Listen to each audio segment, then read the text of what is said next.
No one believes what Dorothy saw over the rainbow. The Tin Woodman used to be made of flesh, like everybody else. But then he cut off his leg, and he kept on cutting off all the other parts of his body. And it's been 6 months since the tornado, and Dorothy hasn't been herself since. I'm taking her to Cottonwood Falls tomorrow, see if she can be helped. Sometimes the scariest worlds are in your mind.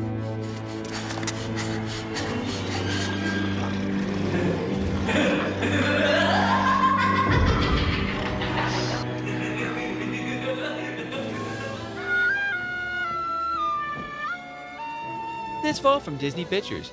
Rated G for the whole family.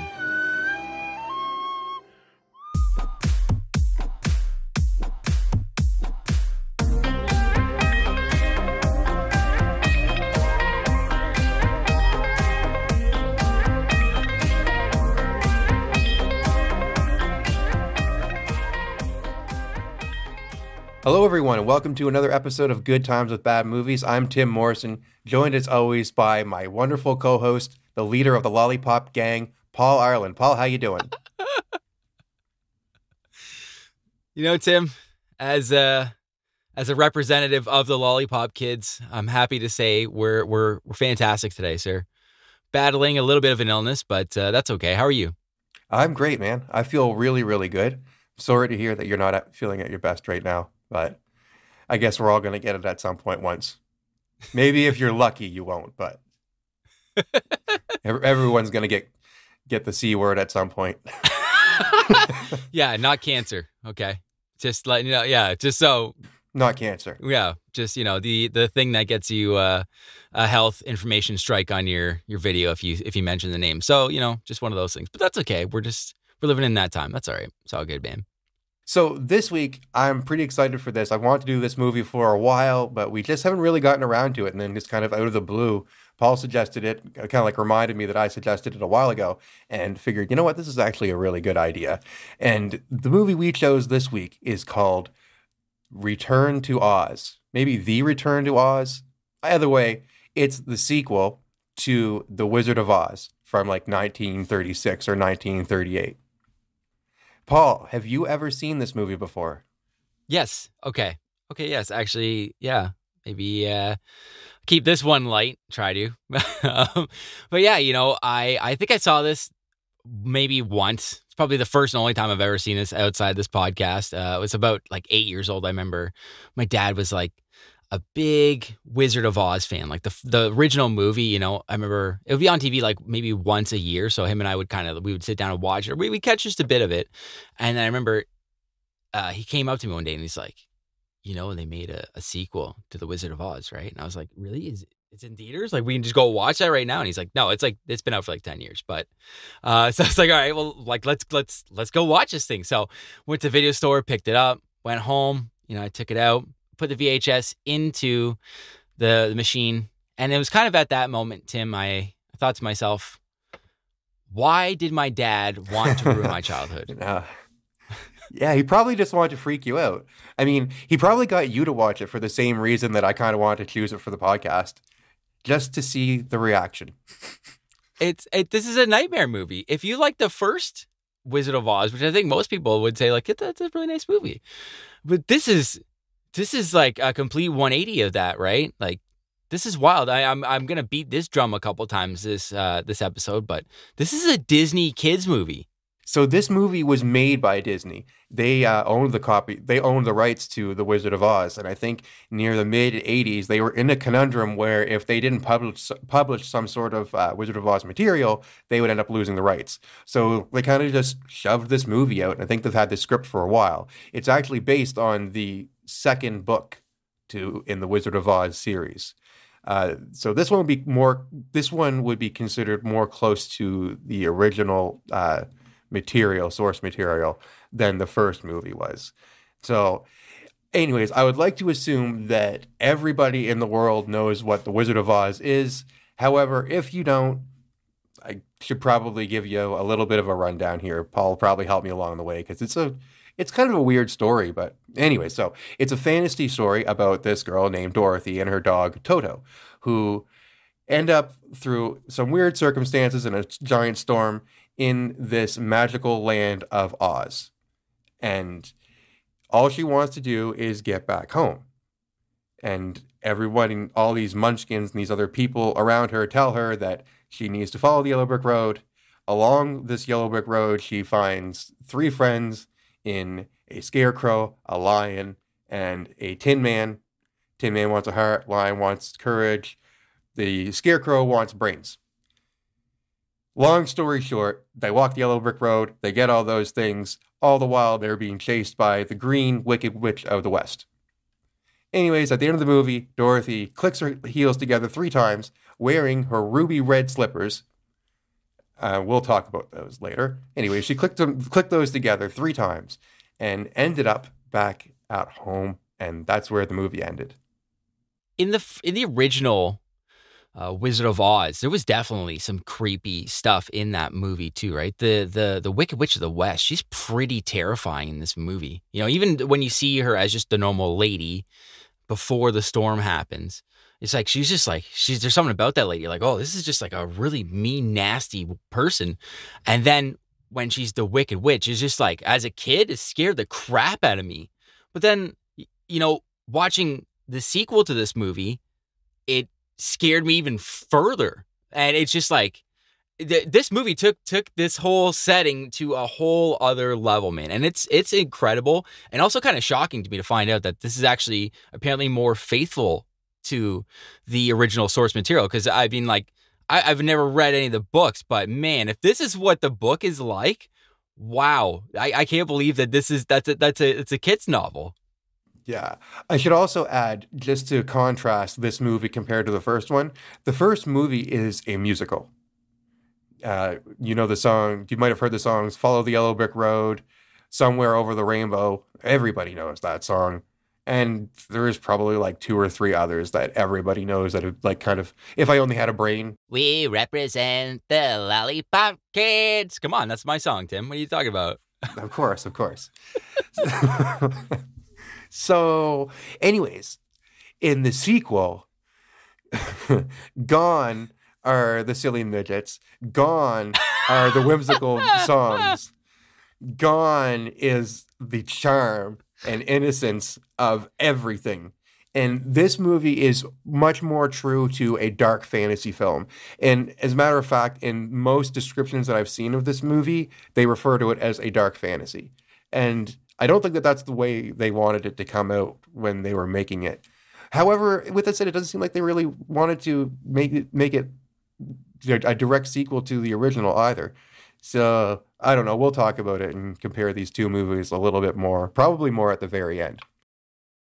I forgot to mention that I had watched this when I was little, but I never saw the entire movie. I only got to a certain part, and then I turned the movie off. And I've never gone back to finish it since watching it now for this podcast. Oh, really? Okay. Do you want to spoil that right now, or do you want to you are going to tell us about that as we go, or? Oh no, I'm going to wait until we get to the part. Okay. Yeah, because there's quite a few moments in this movie where it's like, yeah, you could just especially as like if you're 8 or 9 years old, this movie's a nightmare. There's lots of spots where you're like, shut her down. I'm good, man. That's like the first time I ever saw the movie Witches as a kid. When the first time when they go to the convention, they all take their faces off and stuff. That to me, I was like, that was a tap out moment. I was like, we're done. I just watched that recently, actually, for the first time, because the remake came out. So yeah, that remake sucks, but the original one is like, whew, it's fierce. It is scary, man. Yeah, so I'm ready to click my heels together again and go back into this movie and try and finish it as an adult. Let's go over the rainbow, Tim. We're not in Kansas anymore. So this movie starts out back in Kansas, where Dorothy looks a lot younger than she did in the first Wizard of Oz movie. Noticeably younger. Oh, yeah, noticeably. So like in the first Wizard of Oz movie, Dorothy, played by Judy Garland, I would guess I don't know how old she was supposed to be when she was playing the character of Dorothy, but in the movie, she looked like she was probably 22, maybe? I don't know. I'd say 18 to early 20s. I'd say, early to mid 20s. That sounds about right, somewhere in there. Dorothy looks like she might be 10 or 12 years old in this movie. Yeah, I think in the book, isn't she supposed to be like 10 years? She's supposed to be closer to what this little girl is in this movie, right? Yeah, I think so. I think so. Almost comparable to like an Alice in Wonderland situation. Yeah, and the girl who plays Dorothy in this one, I never can pronounce her name right, but she's the girl from The Craft, and she's Bobby Boucher's girlfriend from The Waterboy, and is it Feruza Balk? Is her name something like that? Yes, I remember looking up her name, and the reason why I didn't hold it in my memory is because I couldn't pronounce it. So I was like, well, maybe we just won't even bring her up, but you did anyway. So here we are. Yeah, I mean, like she has a very distinct look. Whenever I see this little kid, I'm like, you're Bobby Boucher's girlfriend. I'm just like, I pictured the sign, where it's like, want me to kill him? That's Dorothy. Anyways, yeah, we are back in Kansas with young Dorothy here and the rest of her family. And they're rebuilding their old house because in the first movie, I guess, which we'll say this must have been like pretty recently to now, if they're just rebuilding the house or still building portions onto it and stuff. In the first movie, their home was swept up by a giant tornado. So I believe, Tim, the answer to your question there is it's been about 6 months, I think is what Aunt Em says, since this whole tornado happened. So they've been rebuilding, and it looks like Dorothy is suffering now from insomnia or something. It seems like she's having a really hard time going to sleep, and she's talking about this mysterious place called Oz, and everyone just thinks that she's delusional, I guess. No, you're 100% right. That's exactly how this starts. Everyone thinks that Dorothy is crazy. In fact, her family is going to commit her to what we call in the modern day, a rehabilitation center. But this is approximately 1900 or something, I don't know, is when The Wizard of Oz takes place. So yeah, Dorothy is just still talking about Oz, especially to her pet chicken. She has a pet chicken there who she just talks to, and she basically confides in that everybody thinks that she's crazy, and one day they're going to learn. But yeah, anyway, let's point that out. She's got the pet chicken. She still has Toto, but the chicken is basically Toto in this movie now. It's crazy to me that they don't think that, she didn't apparently just hit her head in this whole tornado. Instead, that they just think that she's delusional now through this whole tornado. This massive thing happened where like everyone just got scattered across your entire farm in the middle of Kansas, and they just think that she's crazy, basically. Well, in all fairness, Paul, she's talking about a living scarecrow and a talking lion and a tin man who each want ridiculous items, and and a wizard. I mean, how she is? I mean, that sounds crazy. She's 8 years old. I mean, 8-year-olds have imaginary friends. They're allowed to have imaginations, if I would just be like, the first thing I wouldn't do is what they're going to do with this poor kid, all right? This is not where I would go with this. I was just going to say that. Yeah. Yeah, I was about to ask you, what do you think the appropriate thing you should do to help a child like that? I think maybe you just work with them a little bit and maybe explain the difference of imagination and reality. However, Dorothy's family is going a different route here. Her family seems smaller, by the way, in this movie. It seems to be just her mother and her uncle and Dorothy living there. Yeah, you're right, because there was a bunch of farm hands and stuff like that. And the farm is just greatly diminished. So, I mean, I hate to say it, but the tornado probably destroyed it. Yeah, what was the casualties numbers? They were just the bodies piled up there, I guess. It's poor people. Everyone got massacred, but everyone that's what I mean. Like this is the first. It's like a minute and a half of a Disney movie for kids. This is the baseline story that you just walk into. This is bleak, man. This is bleak. Dorothy and her mother are off to the rehabilitation center. They go to this place and they talk to this doctor, Dr. Worley, and he shows Dorothy his machine that he has that he's going to use to try and help her. And he basically describes it as like having a face. It's this huge box mechanism with lots of dials and different things on it. Basically, the way he describes it, it's going to produce a slight sharp electrical shock to the head, and it's going to wipe away all the nonsense that's in there. This thing, when this guy pulls the curtain off and shows you his little contraption, this was like a nightmare machine, because he's even like, look, it's got a little face on it, Dorothy. It's going to smile and stuff. And I was looking at this thing like, if I was this kid, I would instantly start crying and throwing a fit and be like, get me the hell out of here. This is the stuff of nightmares. Paul, do you know what I mean when I say steampunk? Yes. Okay.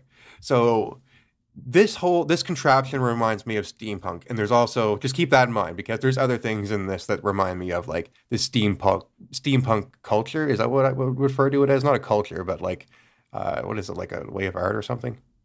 I'd say, you know what, now that you mention that, there's definitely a steampunk aesthetic to the whole movie here. I think that's a good way to categorize what's going to go on in this movie. You know, steampunk fantasy horror movie. And all the while too, by the way, the music in this is like really dreary and dark.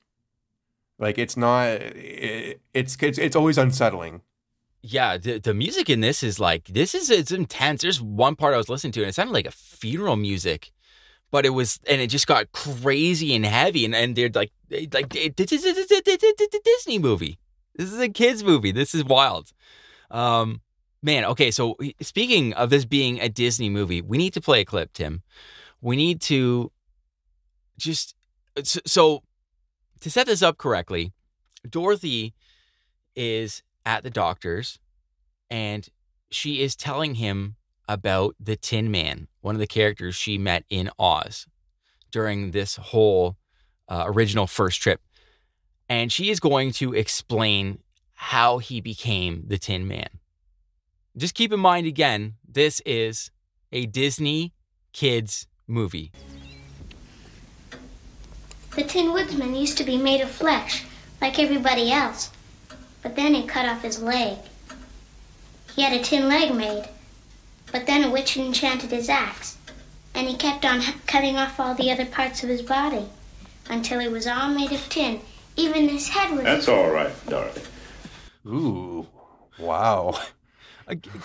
That slipped by me the first time I watched this. I'm glad you pointed that one out. Holy crap. I'm gonna try not to just bang that drum too much, but I need a sign that just says it's a Disney kids movie. Okay? What a dark way to describe that. Right? Okay, so this Tin Man, he chopped off his hand or his arm and was like, I'm just gonna make a tin arm. And so he kind of made himself a RoboCop arm. And then this witch made his axe chop him up and then made him into a Tin Man.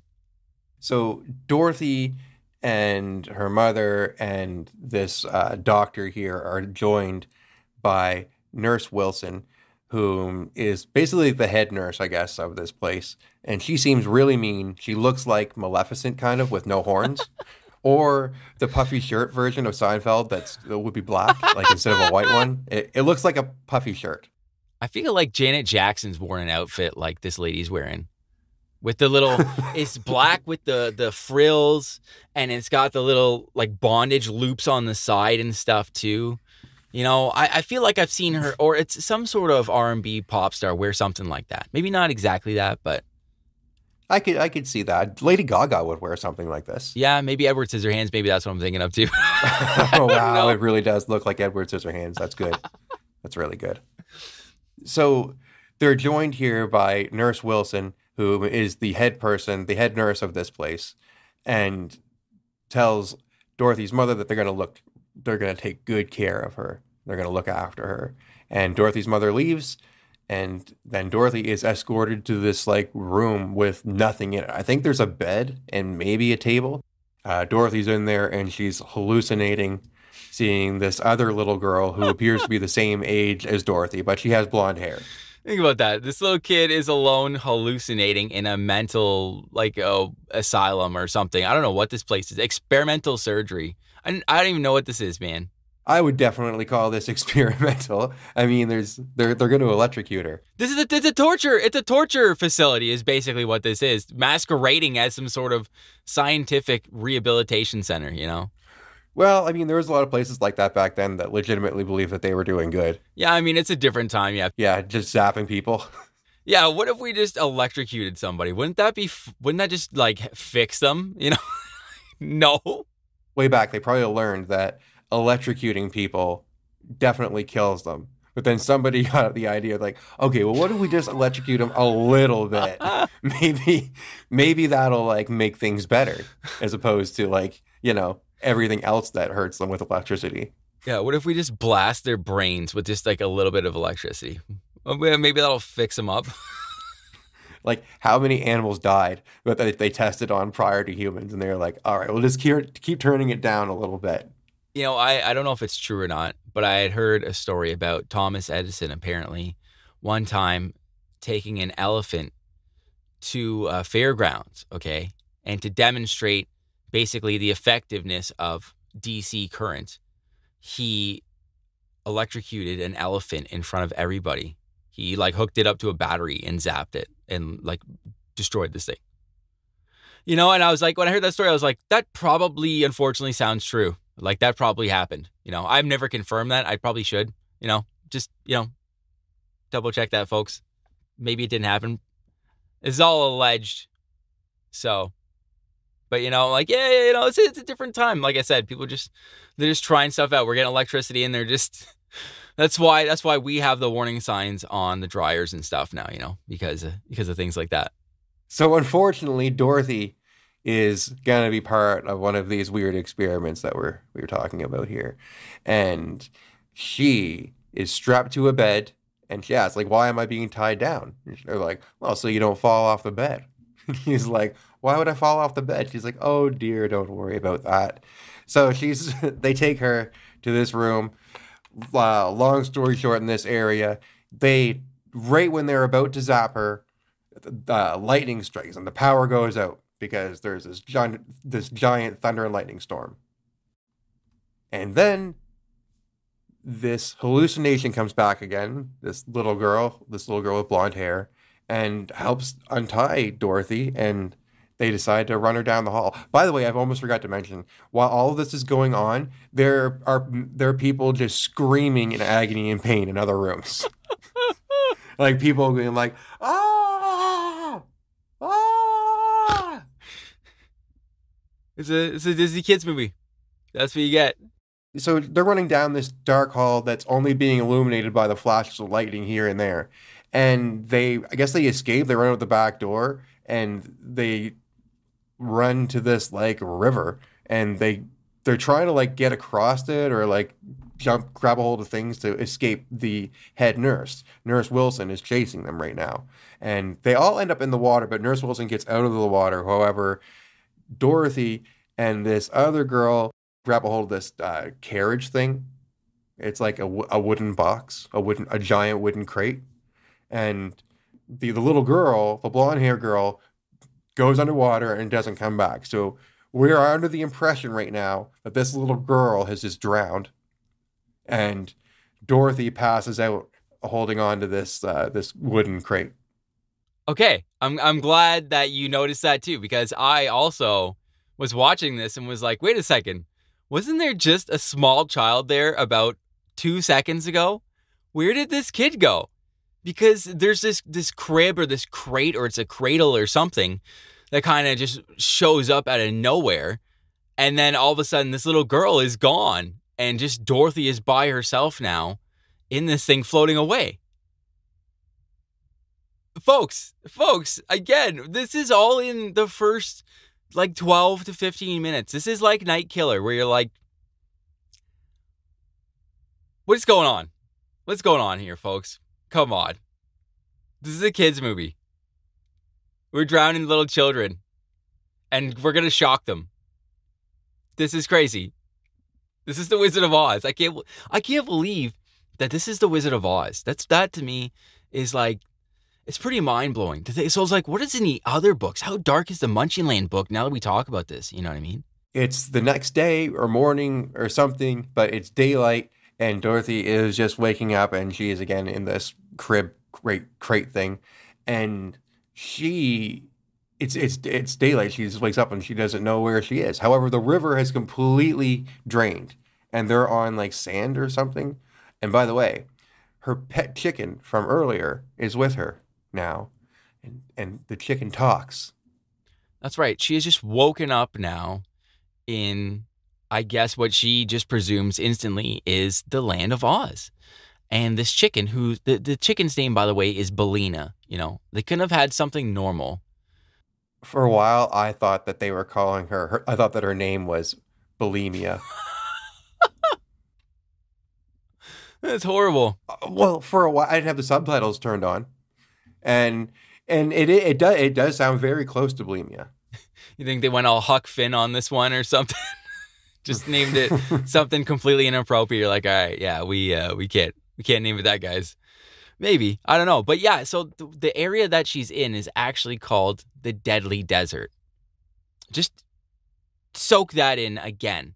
It's called the Deadly Desert, and apparently somehow Dorothy knows how this all works. Maybe they explain that in the original books or something. They don't explain that in the movie.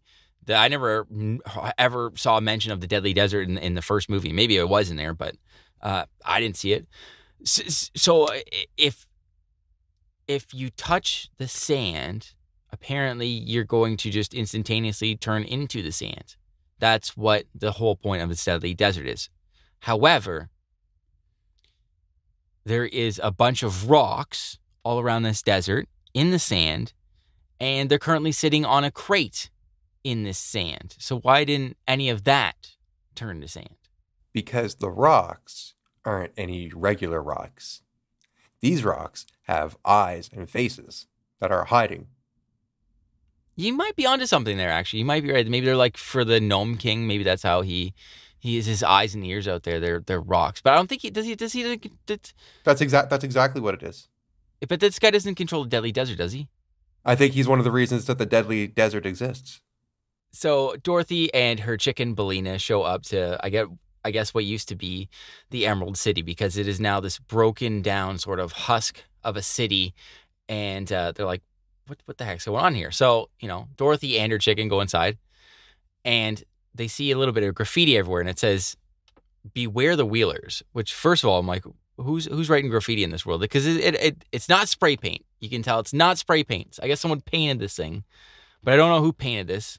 So she's going through this city with her chicken, and she sees that everybody in this place has basically been turned to stone. And as she's trying to figure out what's going on here, all of a sudden we see the Wheelers. And these weird, I guess I want to call them, Tim, these like Cirque du Soleil rejects is basically what I think these guys are. They're like these puppet faced helmet with cyber dread roller skater guys.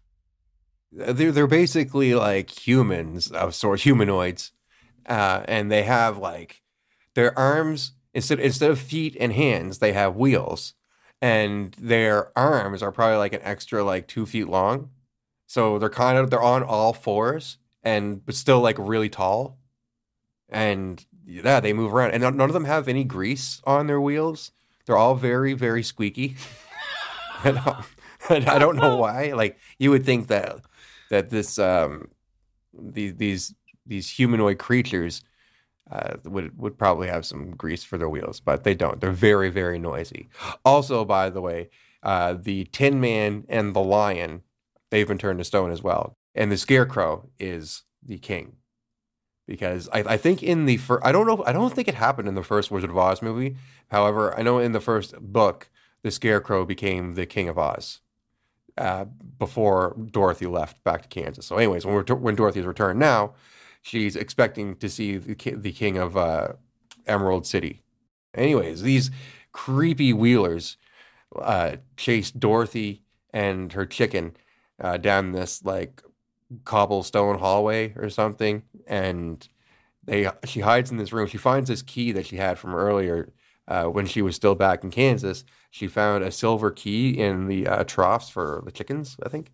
And so, anyways, this key just happens to come into use now. And she unlocks the stone wall and it like opens up and she goes into this room and hides in this room.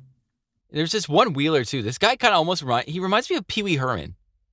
It looks like a Man, dude, that's amazing. I was gonna say that he reminded me of Pee Wee Herman as well, but I wasn't sure if that was like an accurate like comparison or not. But yeah, you read my mind.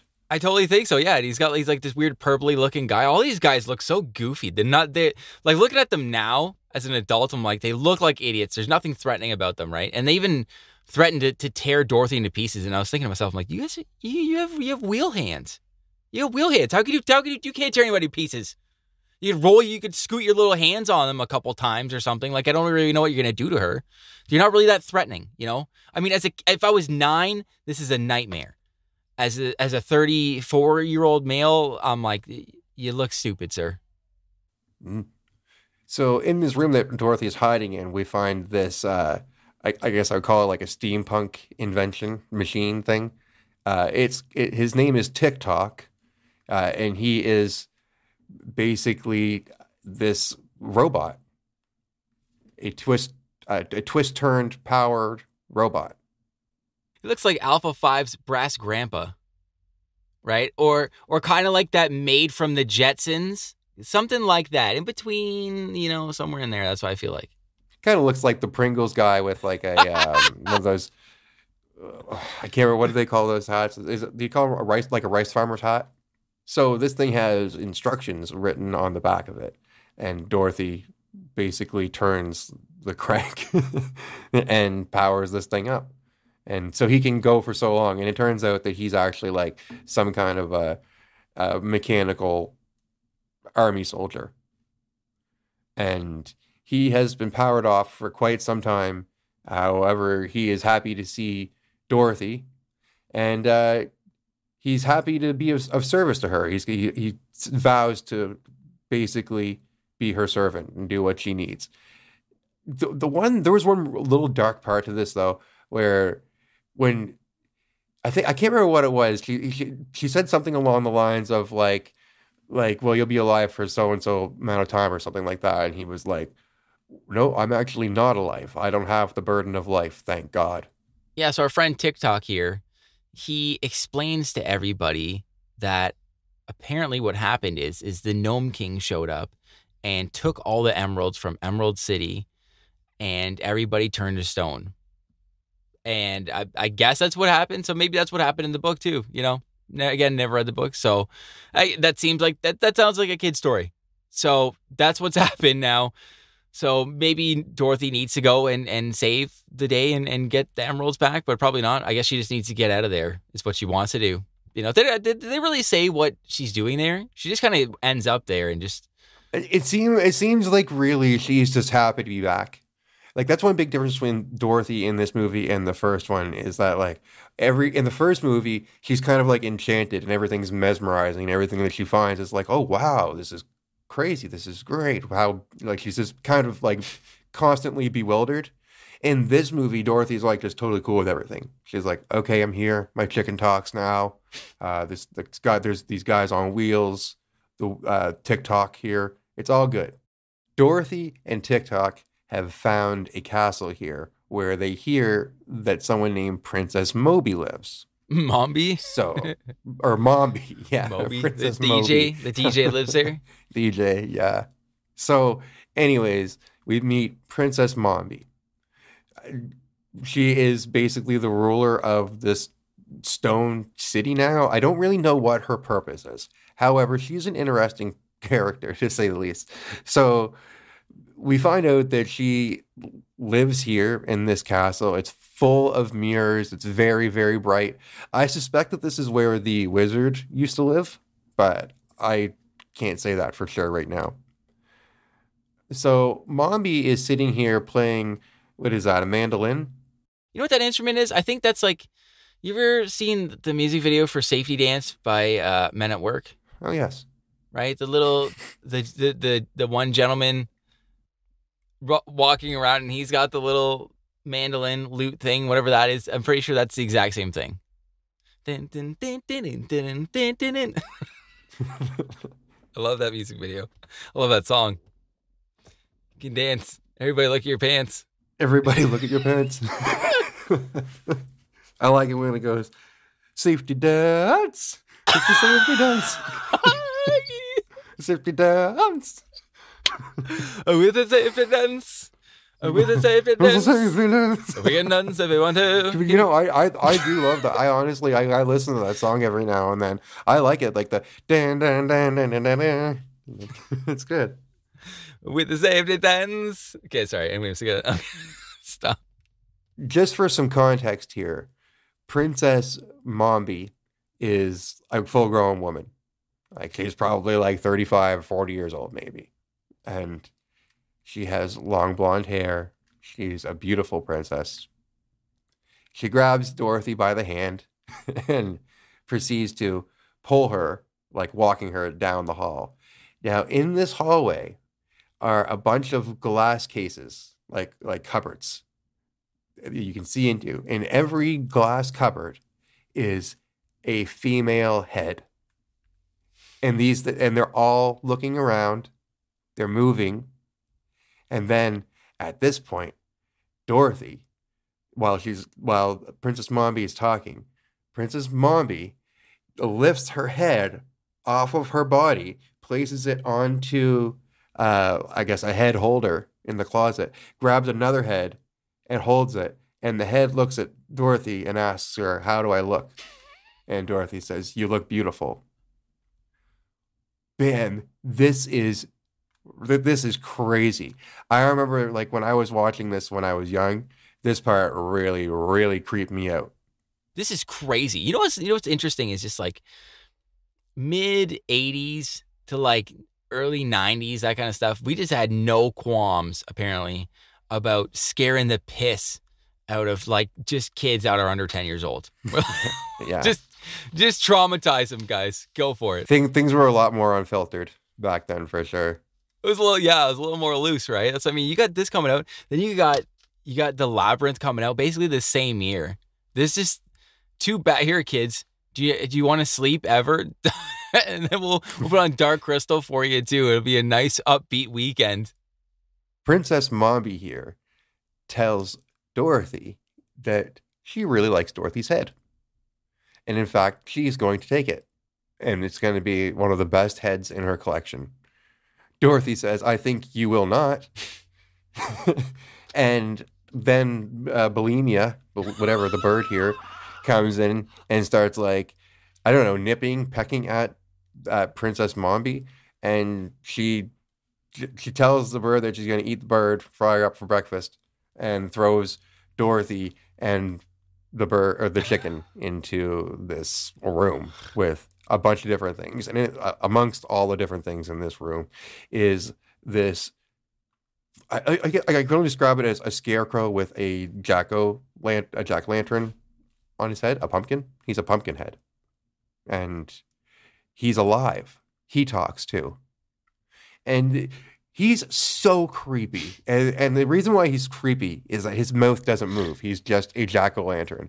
And there's just like this voice from like a hollow, like speaking from a bucket. Like he talks like this.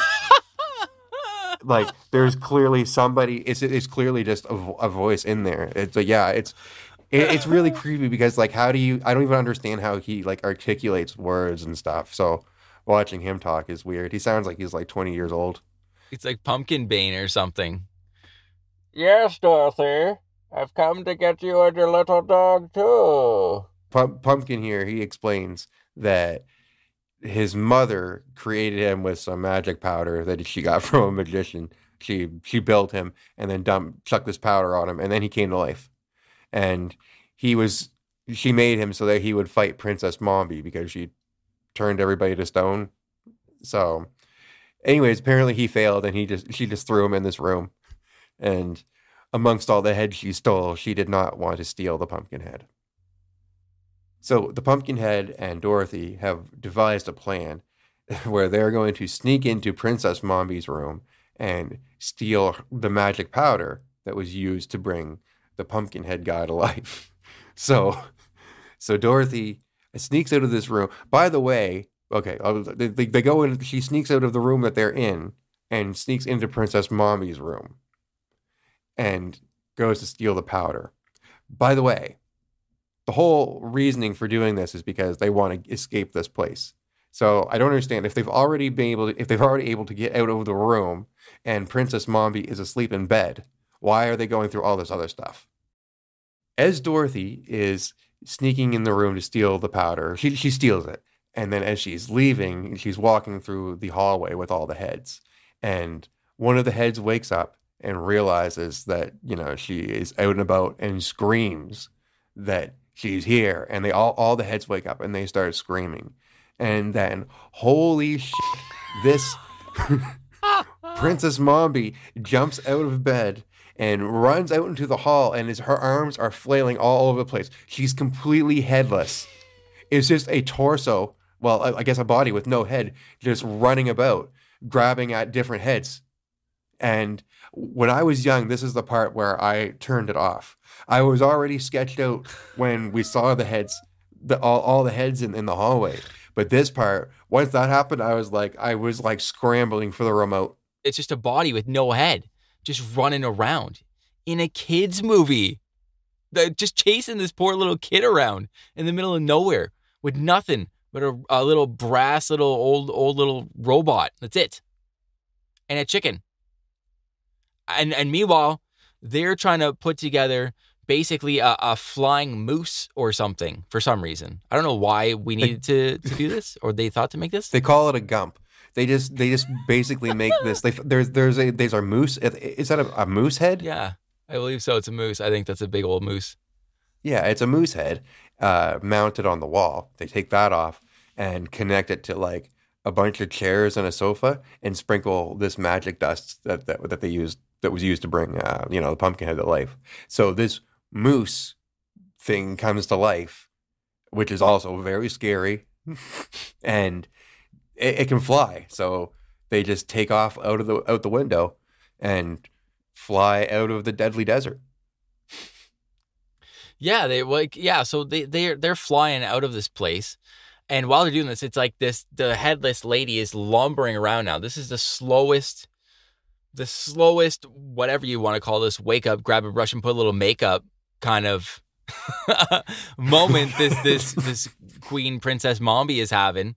She's trying to get her head together or something and lumbering, she's kind of slowly just lumbering up the stairs. And as she does that, this rickety old contraption with a moose head on it that they've got with just a couple of strings and a chicken flying they're just flying off the edge of this building, and they pull up at the last second. And I guess instead, this was a weird point in this movie where I thought maybe this was an artistic choice, and maybe it's in the actual book itself. But to me, this seemed like they were almost trying to delineate between the first original movie and this movie, where in the first movie they had flying monkeys where the witch could be like, "Go get them, my pretties," and they would fly away and just and they'd have their little wings and flap off and do their thing. In this movie, these just stupid little roller skate hand kind of guys, they kind of move around like chimps, But like I said, Cirque du Soleil kind of roller skaters. She just sends her roller skate army now after this flying moose trunk thing, and they just keep flying for the whole night now.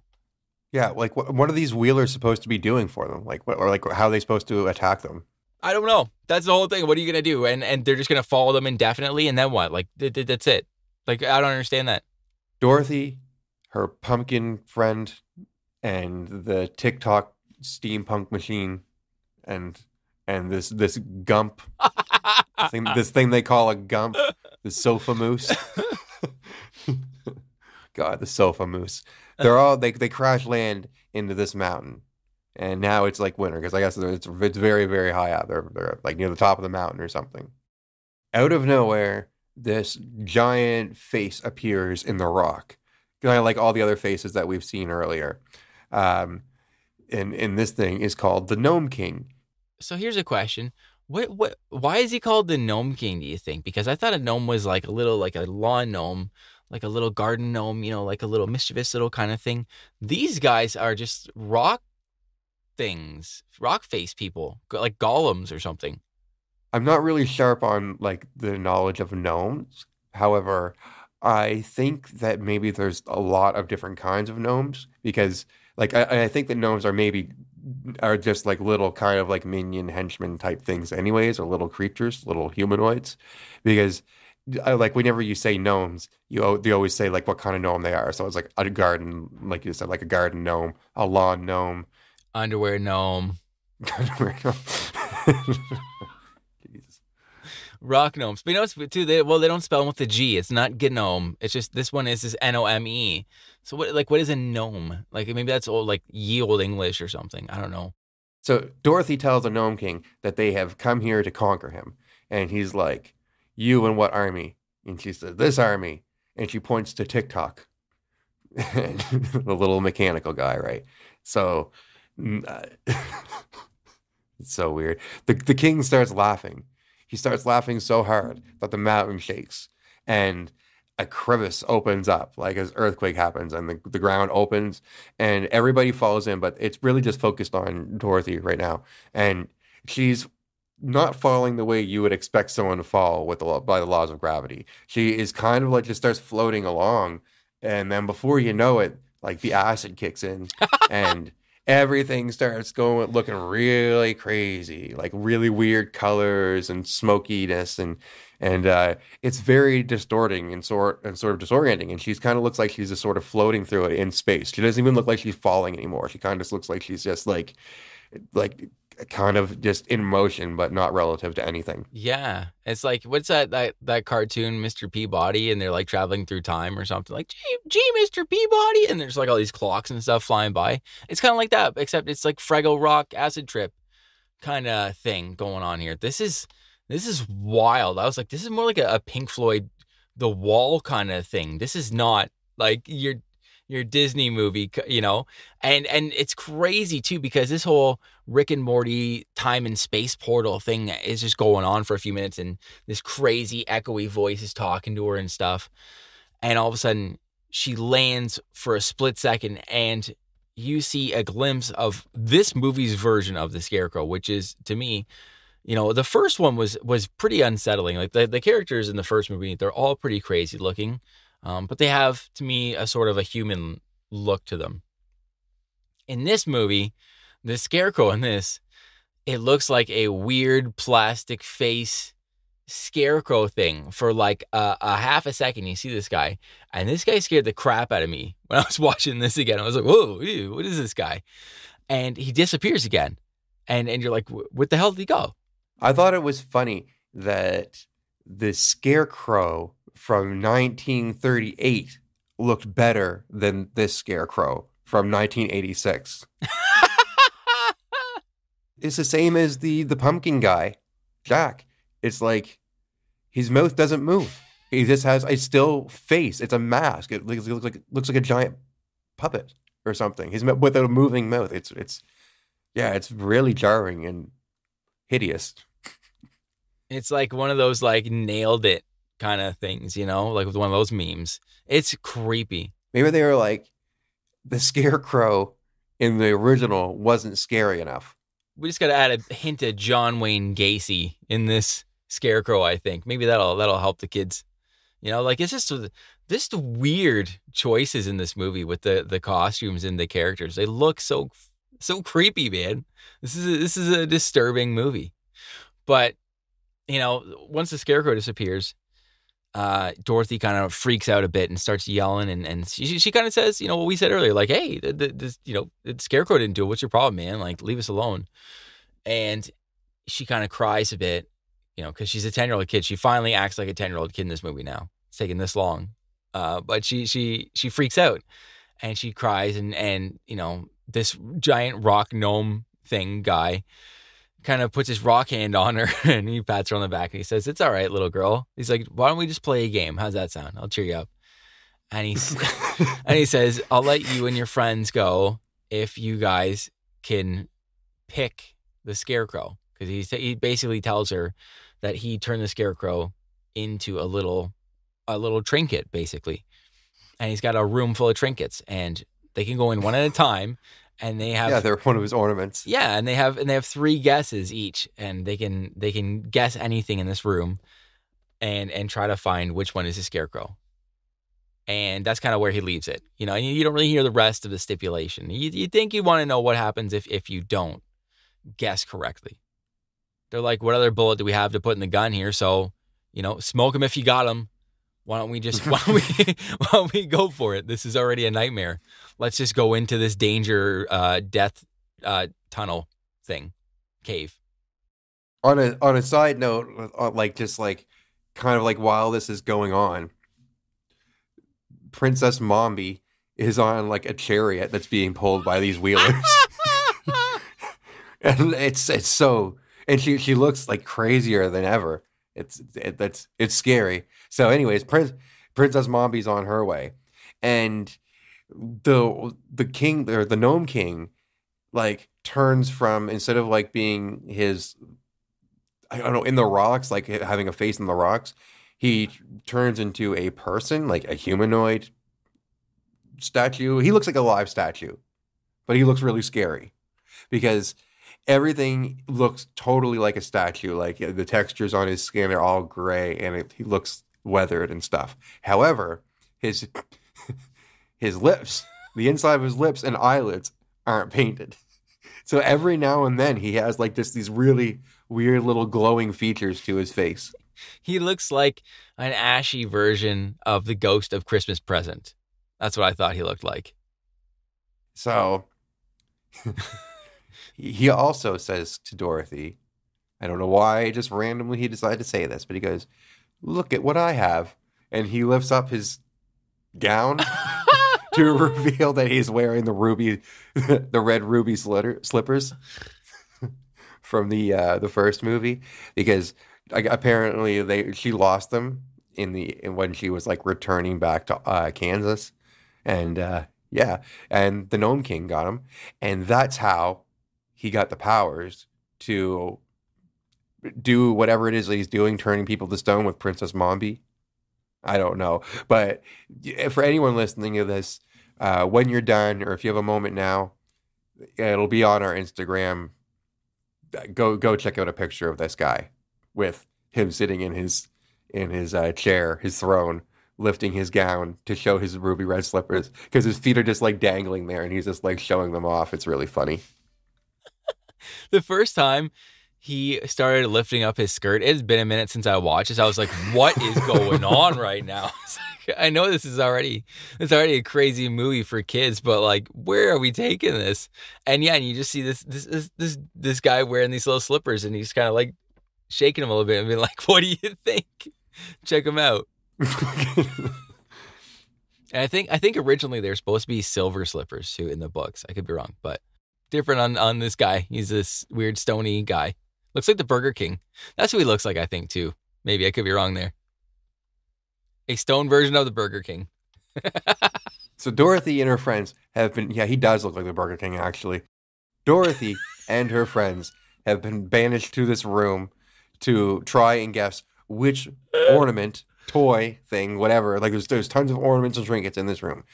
She has to guess which one is the wizard. While that's going on, Princess Momby has arrived to meet the Gnome King. And he's like, how come you let her escape? You're supposed to bring her to me, talking about Dorothy. And she's like, well, if you would have given me a real army instead of these wheelers, maybe I could do something. So he puts her in a cage.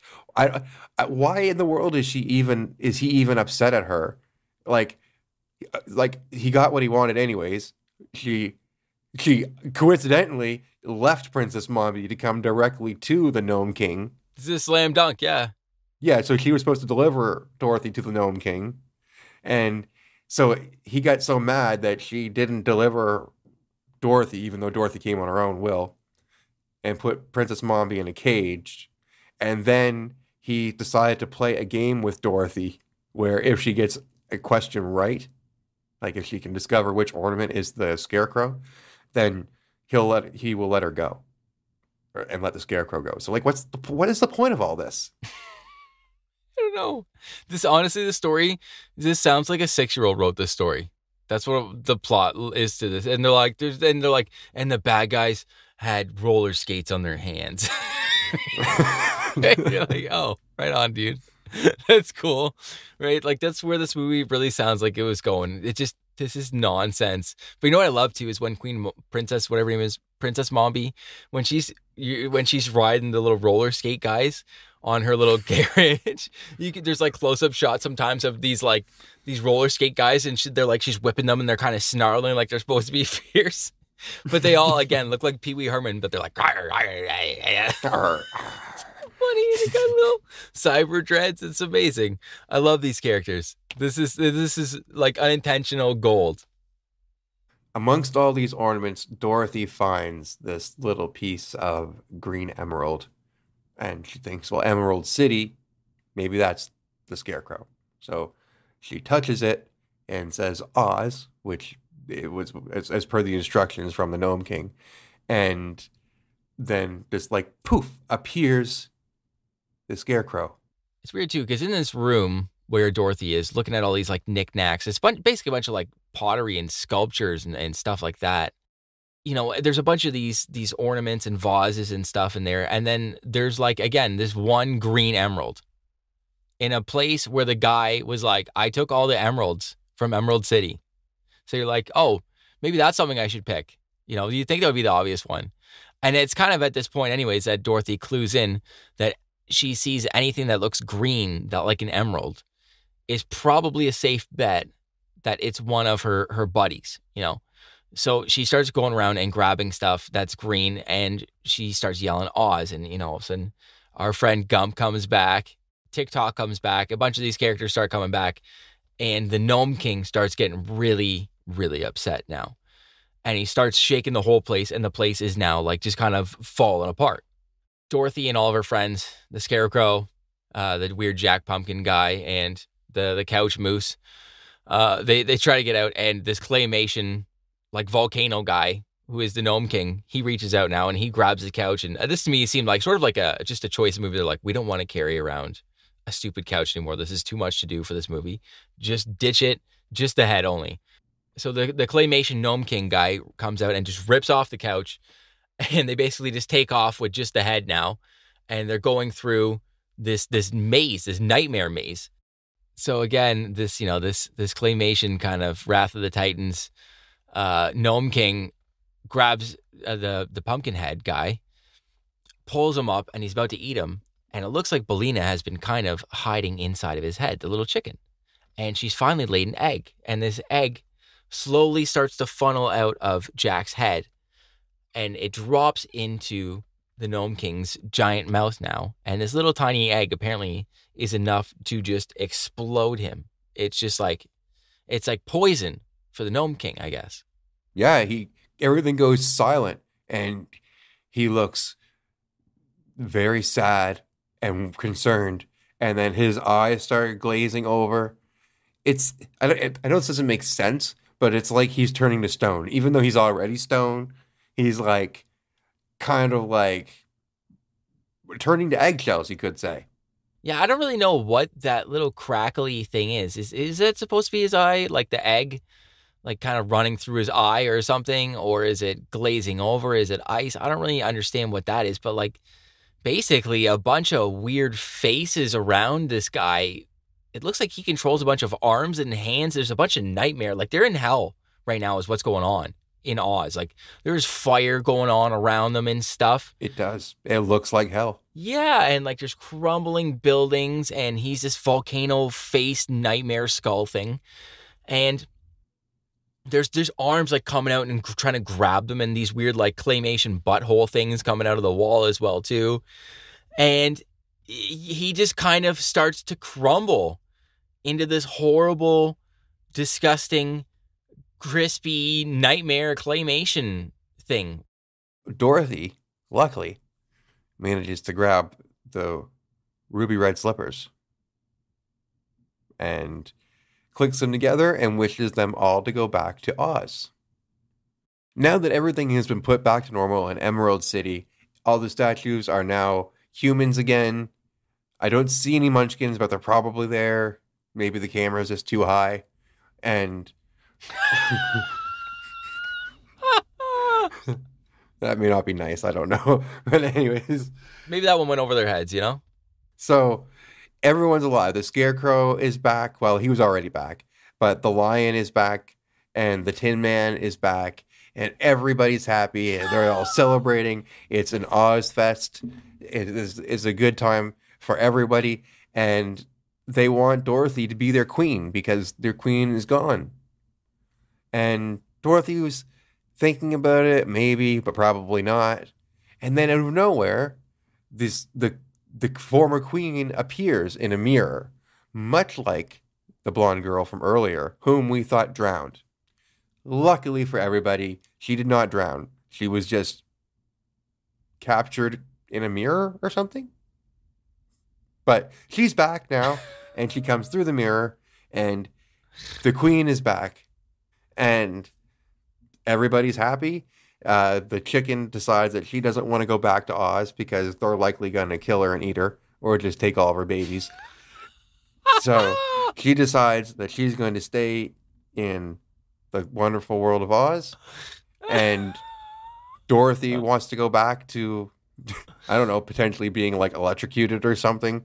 Like, if I was Dorothy at this point, I would totally stay in Oz. I mean, I guess I mean, Oz just looked like a hellish area too, but I think I would still choose to stay in Oz over the place where everybody thinks I'm crazy and they want to electrocute me. That's just me. And that's the movie. So she goes back. Anyways, we got to get right to the end of this. She goes back. Her mom's happy that she's returned. It seems like she's just had a bad dream or something. I don't know. I don't care. I'm just happy this movie's over. She's back in Kansas, and I guess everybody lives happily ever after. You know, Tim, when you put it like that, I think if I was Dorothy, I'd probably want to stay there too. Yeah. Why the hell would anybody want to go back to living like that? You know? It's sad. I mean, I felt pretty bad for Dorothy. That was the return to Oz. This is like, again, one of those movies where you're like, Mom, can we get Wizard of Oz? And like, we got Wizard of Oz at home. And Wizard of Oz at home is this. We couldn't afford the Scarecrow and the Cowardly Lion for more than like 2 seconds. So we're just going to have a giant pumpkin face guy and this nightmare Scarecrow thing that shows up in this movie. It's just got a smile and a weird hat like Jughead. The first movie is scary too, I think, as well. But in like a fun kind of scary way, this is like disturbing kind of scary. They were like, well, might as well just traumatize people. There's one big factor, I think, in like two movies that makes the biggest difference, like as far as comparing the two, like the first one and the second one, in that music, I think, can really make or break a movie. And maybe not make or break, but really set the tone. Because I think like the biggest difference in the first movie, we had all of these like super whimsical songs, and even when like things were dark, it still sounded like fun. But in this movie, all of the music is constantly eerie. It rarely sounds positive at all. And in the first movie too, you get sent obviously to like a completely different world where you go to Oz, but it's like at least, Dorothy has Toto. And in this movie, you just don't have Toto at all. She's just like, Toto, get out of here. Like right off the hop, she's like, Toto, just don't follow me at all. We're just going to get a stupid talking chicken in this movie. I don't know why they went with the chicken. I'm assuming maybe there's some sort of money thing to it or something like that. I feel like maybe it's easier. They weren't going to get... No, I don't know. I think that I think it just switched up. So like she has a different, she's accompanied by maybe a different animal each time. I'm not really sure, but sort of like touching on what you just said, one thing that made it easier in the first movie is that the Tin Man, the Lion, and the Scarecrow were all the same actor as the actors that played her family members in the first movie. So even though we were meeting all these like strange new characters when Dorothy went to Oz, we still recognize them as her family members. So I think that was why it also might be easier and not quite as jarring to see these weirdos. But whereas in this movie, I mean the actress who played Nurse Wilson did play Princess Momby as one of the heads, I believe, but I don't know which one. Uh, but nobody was recognizable. I think the TikTok guy, I believe he was the doctor that made the electrocution machine. Oh, I would have figured he would have been like the Gnome King or something like that. I don't know. Maybe he was, but there was. Anyways, my point is that there was nobody familiar at all. Like every time we met a new character, anyone new in this movie, the sequel, it felt disturbing and didn't look familiar. Yeah, I know. It's just a nightmare fuel all around there, and just like the weird roller skate guys and stuff. And I was wondering too, like, what do you think? Are they like henchmen? Are they a street gang? Are they just a bunch of misfits? Are they? It's like because they all have roller skate hands. So do they all like were they all born with roller skate hands? How does that work? No, I would say that the Gnome King created them because Princess Momby implied that she wished she was given a better army. A race of roller skate circus guys. You know, it's weird because there's so many questions about the Wheelers alone that I like how do they do anything? How do they even have clothes? Do they attach like maybe there's one person that has hands or like some kind of digits where at night he takes the wheels off of the Wheelers, like disassembles their hands and their feet so that they can like take their clothes off. So you're subscribing to more of like an Edward Scissorhands kind of thing where he can have interchangeable wheel hands. Maybe I see where you're going there. I kind of think maybe Princess Momby, she just does it for them, right? You know what I mean? Because they have like buttons on their shirts and stuff too. And it's like, you can't do that with wheels. How are you going to get a button on? That's hard. Try to do it with just your hands, let alone wheels. Like if you took your fists and you just put them together and try to do a button, that's impossible. You can't do it. You got a 12-inch tire hand. You're not doing that. Yeah, these things just appear scary, but they're really useless. There's really not. I don't see why. What the point is. There's another thing you might not be. I don't know if you can answer this. It might be in the story, and I'm just so confused because I'm trying to wrap my mind around all of it. But if the Scarecrow was king, is Princess Ozma like? How does this work? Okay. Is she his daughter? Is she the Scarecrow's daughter? Or did the Scarecrow marry her mother, who was, the queen? See, I was wondering this too because I thought Dorothy. I was like, if Dorothy becomes the Queen of Oz, like the Scarecrow's the King of Oz, so are they gonna consummate the marriage? Oh, you think you think that they're gonna hook up? Paul, she's like 10 years old. I know, that's what I was like. I was like, this seems wildly inappropriate in this movie. I hope this is not what's going on here. So I'm glad she reluctantly said no. Oh, I see what you mean. Oh, yeah, because if she would have agreed to be queen, then yes, they would have been King and Queen of Oz. Yeah, I don't even want to. I'm not even going to make jokes about that. But let's just assume that the royalty system works different in the land of Oz because everything else is different. The royalty must work different too. You can just appoint people as being king and queen because it's not like I don't like the Scarecrow was never a prince and then became a king. So the title must have just been bestowed onto him. And the same as if Dorothy would have been queen. If she would agree to be queen, then she would have been bestowed with that honor. And then Dorothy and the Scarecrow would both bestow the privilege of being a prince or prince. That doesn't have to be part of their bloodline. That sounds very complicated, but I'm going to trust you. We're going to say this is a happy world here where nothing crazy and evil happens there. So yeah, hopefully, yeah, that's what's going on there. I don't know. I was thinking, but yeah. So whatever her name is, Queen Ozma, I think she's a queen. So I think that's like that's the Scarecrow's wife now, I guess. And this one, at least in this form, she looks like she's at least over 18. So it makes a little more sense. But how old is a scarecrow? You know, you just make a scarecrow. Scarecrow could be like 1 year old. You just stuff it full of stuffing. Is it how old your clothes are? Is that how old the scarecrow is? You know, think about that. Scarecrow could be, yeah, you know, like you said, as far as how much time has passed, really, the Scarecrow could be like 100 years old. We don't know. We don't know how much. We don't know the laws of space time relative to the Land of Oz. So, yeah, who knows? Who knows? It's very true. It's very true. It's a very complicated system, Tim. Yeah, no, I mean, I don't know. Overall, this is like, it's another one of these nightmare movies. I don't know why we picked a couple of these dark movies in a row here.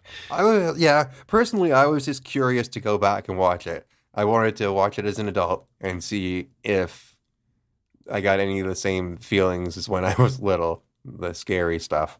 And this was a lot easier to get through as an adult. But I don't know. I don't think I would show this to many kids. No. Yeah, this had, again, Labyrinth vibes to me because it was like another dark, weird fantasy where this poor kid is abandoned by all the adults. He's just left to the wild in the world, and here you go. Good luck. See you later, kid. And just a bunch of weird puppet friends show up that are just complete misfits. You know what I mean? And that's just the whole thing. So it's funny how similar this is to Alice in Wonderland in a lot of ways too. Like the whole off with her head vibes from your Royal Highness, like in both movies. This one and Alice in Wonderland. I think we're at the end of the yellow brick road on this one, so we'll probably just click our ruby red slippers together and say there's no place like home a couple times and we'll get out of here. What do you think, Tim? Yeah. I'm gonna go to bed. Click. So that's it for us in this one. We're just gonna let Mr. Jack Pumpkinhead himself see you out on this one. Are you sure you're not my mom?